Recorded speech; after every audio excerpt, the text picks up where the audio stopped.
Migliaia dall'inizio dell'estate e oltre 450 i profughi arrivati in Veneto nelle ultime ore.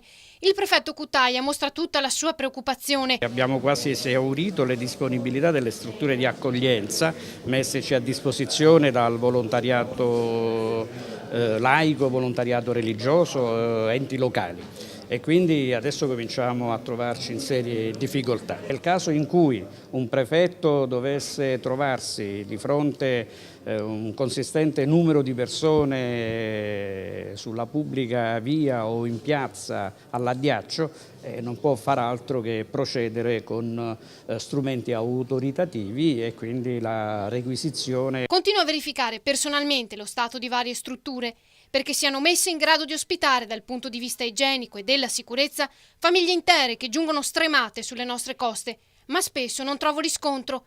Nessuna risposta degli albergatori, commenta Cutaia, e la tensione sale perché prima di potersi sistemare queste persone devono essere identificate. Prima ci preoccupavamo di sistemare le persone che venivano da situazioni traumatiche quali il viaggio in mare, anche il trasferimento dai porti. Venerdì in 50 hanno raggiunto Marghera ed è stata la Protezione Civile a dar loro accoglienza su disposizione della prefettura.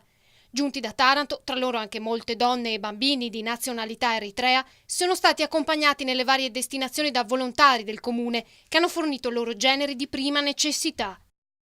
Magari si mette a piovere, dove vanno queste persone?